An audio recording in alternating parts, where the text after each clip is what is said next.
Ketika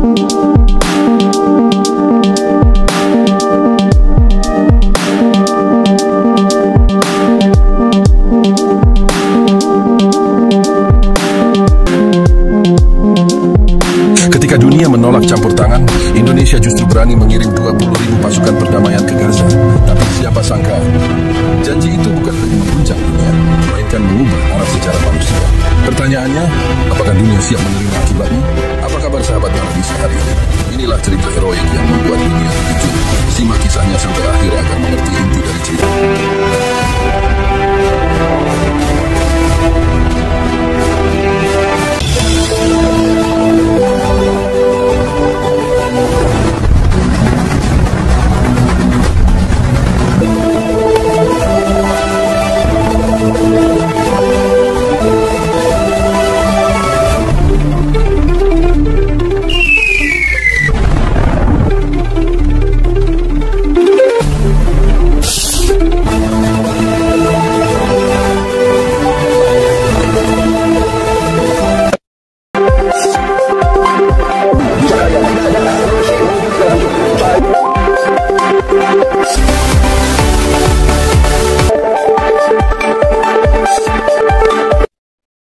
Jumpa lagi dengan Opini Kino Television Indonesia. Kali ini Opini Kino mengabarkan tentang situasi Gaza.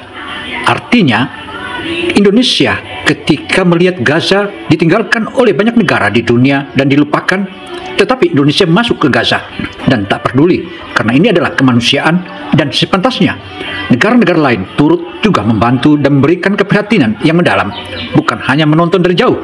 Demikian papar sejumlah sumber sebagaimana yang dilakukan oleh relawan dan tentara Indonesia. Mereka tahu ada sesuatu yang besar yang akan diumumkan. Suara gemuruh langkah kaki dan kilatan lampu kamera menciptakan suasana tegang, seolah udara pun menahan napas. Prabowo melangkah keluar dengan wajah tegas dan suara beratnya yang khas. Indonesia siap menjadi pelopor perdamaian dunia, ucapnya di depan mikrofon. Kita bersedia mengirim 20.000 pasukan perdamaian ke jalur Gaza. Ubah arah cerita di balik layar. Beberapa tokoh kunci mulai memainkan peran masing-masing. Letnan Jenderal Arya Wijaya, Panglima Kontingen Garuda, seorang perwira idealis dengan pengalaman di misi perdamaian PBB di Lebanon. Ia tahu bahwa mengirim pasukan ke Gaza bukan sekadar misi militer, tapi juga ujian moral dan politik. Strategi besar Indonesia untuk menjalankan janji mengirim 20.000 pasukan perdamaian mulai dibahas dengan serius. Letnan Jenderal Arya Wijaya duduk di barisan depan ruang rapat. Wajahnya tenang, tapi matanya tajam mengamati setiap slide yang ditampilkan di layar besar. Di sebelahnya, Dr. Farah Hanifah menatap lembaran laporan diplomatik dari berbagai kedutaan. Dia tahu, misi ini akan menjadi ujian paling berat dalam sejarah modern Indonesia. Negara-negara barat masih menunggu klarifikasi resmi. Beberapa sudah menyampaikan kekhawatiran, ujar Farah dengan nada datar. Mereka takut misi ini dianggap provokatif oleh Israel. Arya menatapnya dengan tatapan tegas. Tapi mereka lupa, kita bukan datang untuk berperang. Kita datang untuk menjaga perdamaian. Farah tersenyum samar. Dalam dunia diplomasi, niat baik saja tidak cukup, Jenderal. Semua tergantung pada bagaimana dunia memandang langkah kita. Semua pasukan akan... Saudara, keberanian relawan dan tentara Indonesia masuk di tengah-tengah konflik untuk menjadi penolong bagi mereka-mereka yang menderita karena luka akibat dari bom dan tembakan dari pihak Israel. Banyak negara menyaksikan bahkan ketakutan masuk ke wilayah konflik itu. Tetapi Indonesia dan tim relawannya masuk. Masuknya tentara Indonesia dan relawan Indonesia ini merupakan satu angin segar bagi daerah ini atau wilayah Palestina, terutama di wilayah area-area konflik seperti Gaza. Bagaimana kisahnya? Mari kita ikuti terus. Dalam hukum humaniter internasional dan komunikasi lintas budaya, Letjen Arya menambahkan, kami juga akan melibatkan relawan medis, insinyur, dan ahli sipil. Misi ini tidak hanya menjaga perdamaian, tapi juga membangun kehidupan. Farah menatap keduanya. Dan kita harus siap, dunia tidak akan tinggal diam. Israel akan menyoroti setiap langkah kita, mencari celah untuk menekan kita lewat jalur diplomatik. Permulaan. Malam yang tenang, sebelum badai malam itu, Dr. Farah menatap kota Kairo dari balkon hotelnya. Lampu-lampu kota memantul di sungai Nil yang mengalir tenang.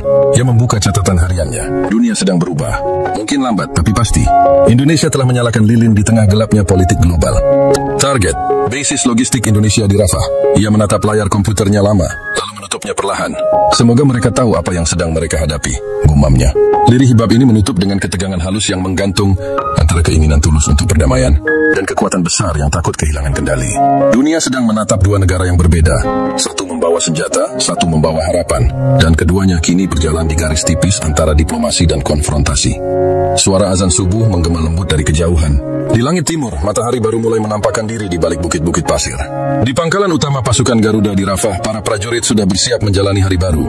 Di balik kesibukan logistik, latihan, dan patroli.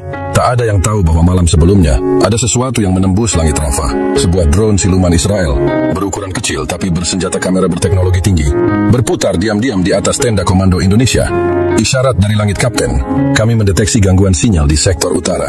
Lapor seorang teknisi komunikasi pada Kapten Reza Al-Fat. Reza segera berjalan ke ruang kontrol. Gangguan seperti apa? Tidak biasa, Pak. Frekuensi tinggi, mirip sinyal transmisi satelit. Tapi bukan dari jaringan kita. Reza mengerutkan kening. Periksa log radar lokal Mesir. Saya ingin tahu apakah itu pesawat tak dikenal atau hanya interferensi cuaca. Namun ia tahu insting militernya tidak salah. Ada yang mengawasi mereka. Bayangan di Tel Aviv di pusat intelijen militer Israel. Elias Ben Cohen menatap layar dengan cermat. Visual stabil, kata operatornya.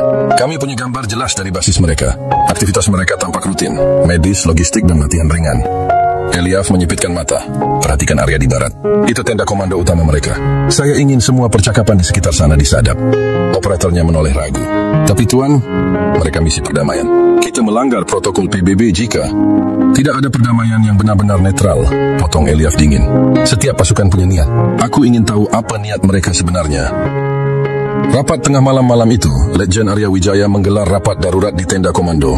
Hadir pula Dr. Farah Hanifah dan Kapten Reza. Pihak Mesir melaporkan aktivitas udara tak dikenal di sekitar Rafah, ujar Arya. Mereka curiga itu bukan drone lokal. Farah menatap layar peta digital. Israel? Arya mengangguk pelan. Mungkin. Itu yang Reza ingin tahu sejauh mana kita akan bergerak. Apakah kita akan mengajukan protes ke PBB? Tanya Reza. Belum, jawab Farah cepat. Langkah diplomatik seperti itu hanya akan memperkeruh suasana. Owa menerima laporan itu tanpa ekspresi, tapi sorot matanya tajam. Kalau benar ada pengintaian, berarti mereka khawatir, katanya lirih. Ajudannya bertanya, apa perintah Bapak? Prabowo menatap layar yang menampilkan foto pasukan Garuda sedang berlatih di bawah matahari Sinai. Tidak ada konfrontasi, tapi pastikan dunia tahu bahwa pasukan kita diawasi. Biarkan opini publik yang bicara. Keesokan harinya, media internasional mulai memberitakan dugaan adanya drone pengintai di atas kamp pasukan Indonesia. Israel membantah keras, tapi bayangan kecurigaan sudah terlanjur menyebar. Pertemuan rahasia beberapa malam kemudian, Farah bertemu dengan seorang diplomat Mesir di sebuah restoran. Saudara, pasukan Indonesia atau relawan dan tentara Indonesia yang menjaga perdamaian malah diintai dan dipantau. Bahkan ironinya, Israel tak mengakui bahwa itu drone adalah milik mereka. Tetapi tentara Indonesia sudah tahu. Inilah yang dinamakan bermain dua kaki atau bermain ganda. Tetapi Indonesia tak pernah takut dengan hal itu, karena Indonesia tetap tegakkan kedamaian. Bagaimana damai? Tetapi kalau sampai mereka disinggung, apalagi dibom, tentu saja selain melanggar PBB, Indonesia tak mungkin akan tinggal diam saja begitu. Minimal melakukan perlawanan melalui media-media kecil di Kairo. Mereka berbicara pelan, hati-hati. Farah, kata diplomat itu, kami menemukan serpihan logam dari pesawat kecil di gurun barat Rafah. Sepertinya drone militer. Farah menatapnya dalam. Apakah kalian tahu asalnya? Diplomat itu hanya menatapnya tanpa menjawab, lalu menaruh amplop kecil di meja. Ambil ini. Tapi hati-hati, beberapa pihak tidak senang dengan langkah negarimu. Farah membuka amplop itu setelah kembali ke hotel. Di dalamnya ada foto serpihan logam dengan tulisan kecil berbahasa Ibrani. Unit Recon 210, Haifa. Matanya melebar. Bukti yang mereka cari kini ada di tangannya. Tentu ribuan pengungsi Palestina yang melintas ke perbatasan. Namun malam-malam mereka kini tak lagi tenang. Setiap suara pesawat di langit membuat prajurit menengadah waspada. Kapten Reza bahkan menolak tidur di dalam tenda komando. Ia memilih berjaga di luar bersama pasukannya. Kapten, tanya salah satu prajurit muda, apakah Israel benar-benar akan menyerang kita? Reza tersenyum kecil. Mereka tidak akan menyerang pasukan yang datang membawa harapan. Tapi mungkin mereka akan mencoba memadamkan cahaya itu. Elias yang ragu di Tel Aviv. Elias duduk di tepi ranjang, menatap layar berita internasional yang menampilkan foto pasukan Indonesia menolong anak-anak Palestina di perbatasan. Untuk pertama kalinya, ia merasa ragu terhadap pekerjaannya. Apa yang sebenarnya kita takutkan dari mereka? Gumamnya. Seorang rekan masuk. Perintah baru dari pusat, Elias. Kita hentikan operasi. Terlalu banyak sorotan media. Ia hanya mengangguk pelan. Dalam hati, ia tahu. Kadang, kebenaran tidak membutuhkan senjata. Cukup keberanian untuk tetap berdiri di tempat yang benar. Pasukan Indonesia didirikan. Sebuah bangunan tua dijadikan pos utama koordinasi. Dari sana, Letjen Arya mengatur pergerakan pasukan. Separuh untuk misi logistik dan medis. Separuh lagi untuk perlindungan area sipil. Dr. Farah Hanifa datang membawa kabar dari Kairo. Dunia terbelah, katanya pada Arya. Beberapa negara mendukung penuh langkah kita, tapi sebagian lainnya mulai khawatir. Arya menatap peta di meja. Khawatir pada siapa? Kita membantu orang yang kehilangan segalanya.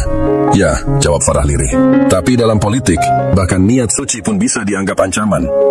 Suara dari langit sore itu, ketika tim medis tengah mendistribusikan obat-obatan di Beit Lahia, terdengar raungan jet di langit. Suara itu membuat semua kepala menengadah. 2 pesawat tempur Israel melintas rendah, menimbulkan getaran di tanah. Para prajurit Garuda segera membentuk formasi perlindungan warga sipil. Kapten Reza berdiri di depan anak-anak yang berlarian ketakutan. "Tenang, mereka tidak akan menyerang kalian," teriaknya, meski dalam hati, ia sendiri tak yakin. Dr. Farah menghubungi pusat PBB lewat radio. "Kami di bawah pengawasan udara." "Ulangi, pengawasan udara di atas zona kemanusiaan." Dari speaker terdengar suara petugas PBB di Yerusalem. "Kami sudah kirim protes resmi ke pihak Israel. Tetap di posisi. Jangan balas dengan tindakan militer." Beberapa jam kemudian pesawat itu menghilang. Tapi pesan yang tersisa jelas. Israel sedang memperingatkan dunia yang menggeliat berita tentang kehadiran pasukan Indonesia menyebar cepat. Media Arab menulis, "Saudara dari timur datang membawa harapan." Media Barat menulis, "Langkah berani Indonesia, diplomasi atau provokasi." "Aku ingin dunia melihat ini," kata Farah, matanya berkaca. "Biar mereka tahu kenapa kita datang." Reza menjawab, "Dan biar mereka tahu, tidak ada senjata yang lebih kuat dari kasih manusia." Eliaf menonton dunia berubah di Tel Aviv. Eliaf Ben Cohen menatap layar berita yang menayangkan pasukan Indonesia menggendong anak-anak di Gaza.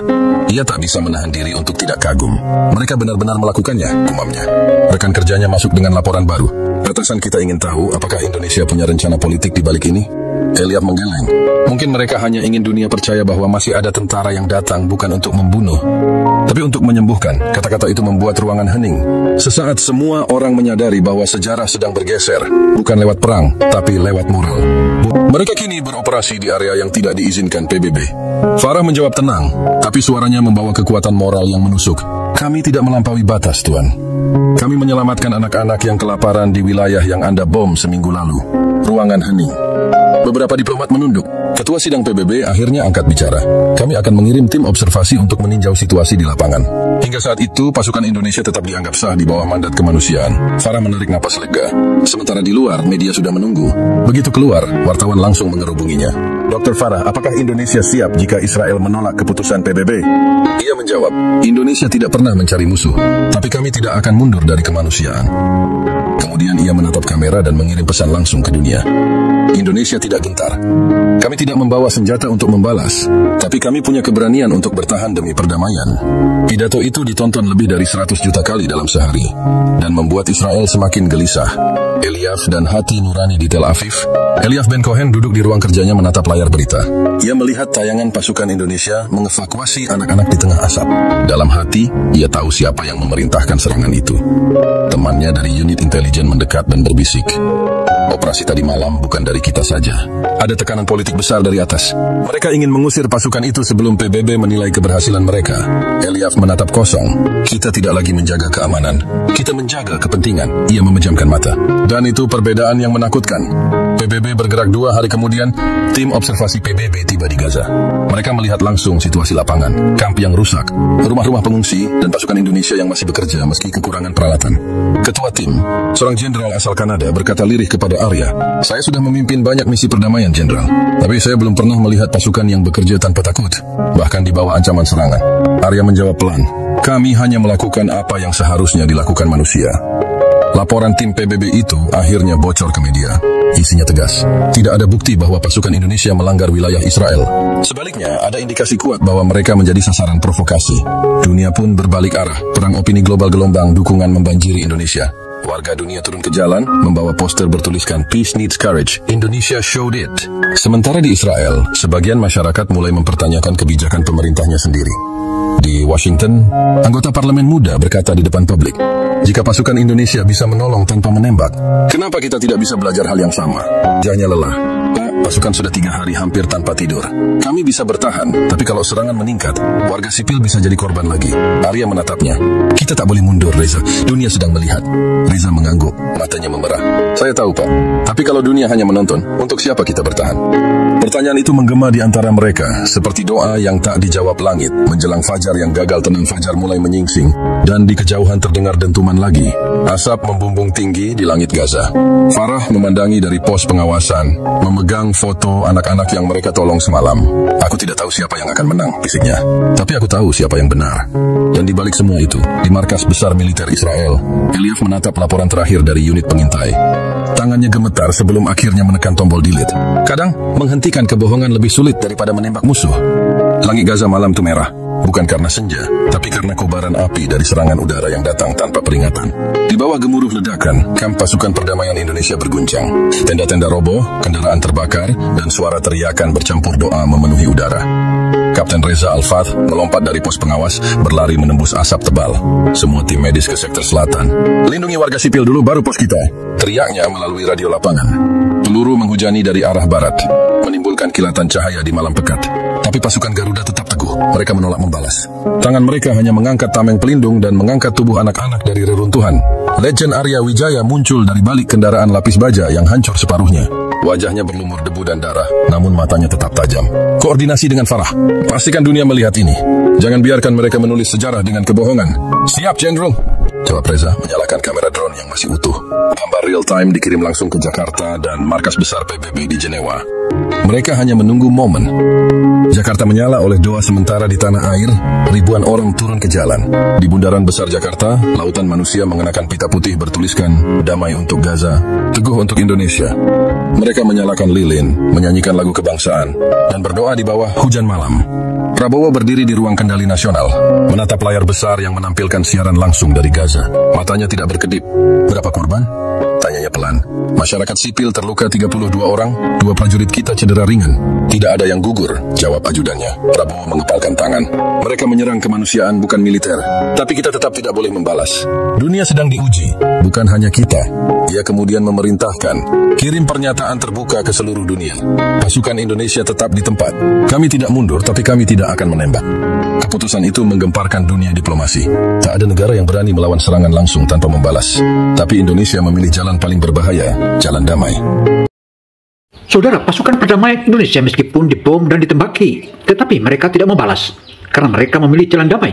Padahal mereka punya peluang untuk melakukan balasan dan membalas. Tetapi Indonesia tidak mau lakukan itu. Karena mereka datang untuk jalan damai, bukan untuk bertempur. Tetapi jika ada perintah presiden untuk bertempur, maka pertempuran itu sudah akan dimulai dan tidak mungkin takut Indonesia. Di saat mereka dihantam dan dibom dan dibombardir, tentara Indonesia tetap ngotot dan tetap tabah dan tetap hadapi meskipun mereka tanpa membalas. Senjata-senjata yang dimiliki, tentu saja jika saja ada perintah presiden untuk melakukan pembalasan, maka itu saatnya untuk membalas. Tetapi perintah itu tak kunjung datang sebagaimana yang dipaparkan oleh sejumlah pihak. Di tangannya, ia membawa rekaman drone milik Reza yang merekam seluruh serangan malam itu. Dunia harus tahu siapa yang memulai, katanya sambil menayangkan video tersebut di hadapan Dewan Keamanan. Dalam rekaman itu terlihat jelas, drone-drone penyerang bukan milik pasukan perdamaian, melainkan berasal dari arah pangkalan militer rahasia di luar perbatasan. Ruangan bergemuruh. Seorang diplomat Eropa berdiri dan berkata, "Ini bukti jelas pelanggaran hukum internasional. Dunia berhenti berperang hari ini karena keberaniannya." Farah menatap jauh ke cakrawala. Tidak, dunia baru mulai belajar arti damai yang sesungguhnya. Akhir dari pertempuran, awal dari perubahan. Beberapa hari kemudian, Israel mengumumkan gencatan senjata sepihak. Tekanan internasional terlalu kuat untuk diabaikan. Pasukan Indonesia mulai menyalurkan bantuan besar-besaran. Anak-anak kembali ke sekolah darurat, dan lagu-lagu perdamaian berkumandang di radio Gaza. Namun bagi para prajurit Garuda, kemenangan ini bukan tentang perang yang selesai, melainkan tentang hati yang tetap kuat ketika dunia mencoba menghancurkannya. Fajar pertama setelah gencatan senjata tiba dengan sunyi yang aneh. Tak ada lagi gemuruh bom, tak ada siren yang meraung, hanya suara burung-burung kecil yang kembali ke reruntuhan dan langkah kaki pasukan perdamaian Indonesia yang menyusuri jalanan berdebu di Gaza Selatan. Letjen Arya Wijaya berdiri di atas bukit kecil, memandang ke arah kota yang porak-poranda. Semua ini bukan kemenangan, katanya lirih pada Dr. Farah Hanifah yang berdiri di sampingnya. Farah menatapnya dengan mata lelah, namun senyumnya tetap tegas. Tidak, Jenderal. Tapi ini adalah bukti bahwa kemanusiaan belum mati. Di bawah mereka, puluhan prajurit Garuda bekerja membersihkan puing, membantu warga membangun tenda baru, dan menyalurkan makanan. Al-Fat masih terbaring lemah. Luka-lukanya mulai mengering, tapi tubuhnya belum sanggup bergerak. Di sampingnya, seorang anak kecil duduk sambil menggambar di selembar kertas lusuh. Ketika Reza membuka mata, anak itu tersenyum. "Kau sudah bangun, Kapten," bisiknya pelan. Reza menatap gambar di tangan anak itu. Dua bendera berdampingan, merah putih dan hijau merah Palestina. Di bawahnya tertulis dengan ejaan yang belum sempurna, "Teman selamanya." Air mata menetes di pipinya. "Kau harus tumbuh di dunia yang tak lagi takut pada bom." Bahwa berani menahan diri adalah bentuk keberanian tertinggi. Pidato itu disiarkan ke seluruh dunia dan menjadi kutipan sejarah yang dicatat oleh banyak negara. Dunia ekonomi yang bergerak pasca gencatan senjata. Perhatian dunia bergeser dari perang ke pemulihan. Perusahaan-perusahaan dari Asia dan Timur Tengah mulai mengalirkan dana untuk rekonstruksi Gaza. Non-militer Indonesia justru memperkuat stabilitas ekonomi kawasan dan membuka jalur perdagangan. Baru lintas Timur Tengah, Dr. Farah, kini diangkat menjadi utusan khusus PBB untuk program rekonstruksi. Berkomentar dalam sebuah wawancara, "Kita tidak hanya menambah luka fisik, tapi membangun kembali kepercayaan antar manusia. Itu fondasi ekonomi paling kokoh yang pernah ada." Bayangan di Tel Aviv sementara itu. Di Tel Aviv, Eliav Ben Cohen duduk sendirian di balkon rumahnya, menatap langit malam. Ia telah mengundurkan diri dari dinas intelijen. Rasa bersalah menekan dadanya sejak malam serangan terakhir. Dari radio kecil di mejanya terdengar berita. Israel dan Indonesia membuka jalur komunikasi baru melalui mediator Swiss, menandai hubungan diplomatik informal pertama setelah krisis Gaza. Eliav menutup matanya. "Akhirnya," katanya pelan, "mereka tak bisa menutupi kebenaran selamanya." Bulan kemudian, sebagian pasukan Indonesia dipulangkan. Bandara Soekarno-Hatta penuh sesak oleh masyarakat yang datang menyambut. Mereka membawa bunga, poster, dan lagu kebangsaan menggema di udara. Letjen Arya turun dari pesawat, disambut langsung oleh presiden dan ribuan warga. Namun ia menolak naik panggung kehormatan. Ia memilih berdiri di barisan prajurit, menatap wajah mereka satu persatu. "Kita datang bukan untuk disambut, tapi untuk menunjukkan bahwa damai bisa diperjuangkan tanpa menindas," katanya tegas. Sorak-sorai bergema. Di layar raksasa, wajah Reza muncul dari rumah sakit militer. Ia sudah pulih, dan senyumnya membawa semangat baru bagi bangsa. Pendidikan dari luka di seluruh Indonesia. Sekolah-sekolah mulai mengajarkan diplomasi nurani, mata pelajaran baru yang memadukan sejarah, etika, dan ekonomi perdamaian. Guru-guru menceritakan kisah pasukan Garuda bukan sebagai kisah perang, tapi sebagai kisah pilihan moral di tengah badai. Di sebuah kelas di Bandung, seorang anak bertanya, "Bu, apakah Indonesia akan selalu memilih damai, bahkan kalau diserang?" Guru itu tersenyum dan menjawab, "Iya, karena kadang yang menahan diri justru lebih berani daripada yang menyerang." Kilas balik malam itu, Arya duduk di beranda rumahnya di Bogor. Angin lembut berhembus membawa aroma hujan. Dia membuka surat elektronik dari Farah yang kini bertugas di Jenewa. "Jenderal, Gaza mulai membangun sekolah baru. Anak-anak itu menamai ruang kelas pertama dengan nama Kapten Reza." Arya tersenyum. Mereka lebih mengerti makna pahlawan daripada dunia yang sibuk berdebat. Tak lelah, dan kehilangan seolah terbayar oleh satu kalimat sederhana itu. Di sampingnya, Dr. Farah Hanifah tersenyum. "Jenderal, lihatlah mereka. Dulu kita datang ke tanah yang berdebu oleh perang, sekarang kita berdiri di atas tanah yang ditaburi harapan." Gema dari dunia siaran langsung, peresmian sekolah itu disiarkan di seluruh dunia. Dari Jakarta, Prabowo menonton dengan mata berkaca-kaca. Ia kini duduk di kursi presiden, 1 tahun setelah pemilu bersejarah yang menempatkan politik kemanusiaan sebagai tema utama kampanyenya. Dalam pidato kenegaraannya malam itu, ia berkata, "Kita tidak mengirim 20.000 pasukan untuk berperang. Kita mengirim 20.000 hati yang berani melawan kebencian dengan kasih. Janji saya kepada dunia bukan tentang kekuatan militer, tapi tentang keberanian bangsa ini untuk memilih jalan nurani." Pidato itu kembali menggema di forum-forum internasional.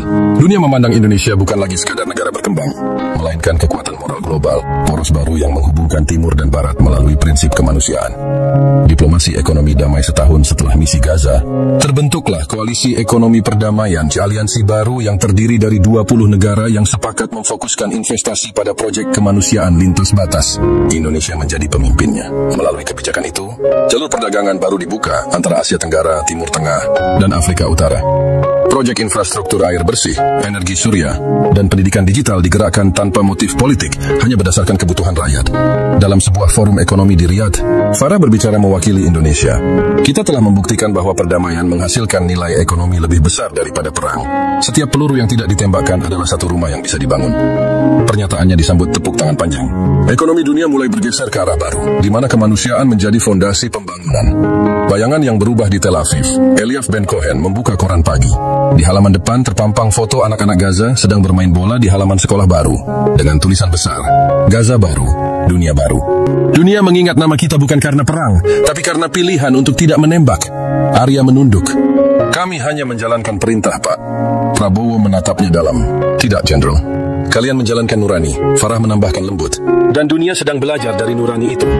Anak yang dulu diselamatkan beberapa tahun kemudian, anak kecil yang dulu diselamatkan oleh Kapten Reza datang ke Indonesia sebagai duta muda PBB, namanya Karim.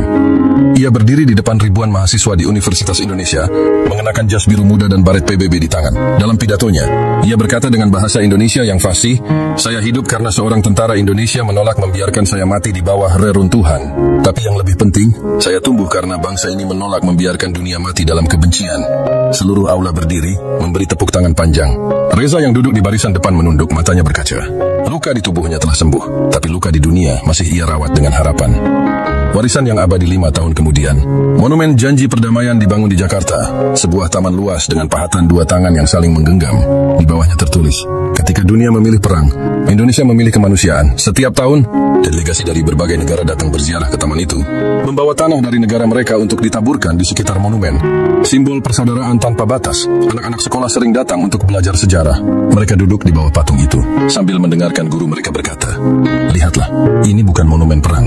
Ini monumen keberanian untuk tidak membalas." Surat terakhir di usia tuanya, Legend Arya menulis sebuah surat kecil yang ia titipkan di Museum Perdamaian. Isinya sederhana, "Kami bukan pahlawan. Kami hanya orang-orang biasa yang diberi pilihan luar biasa.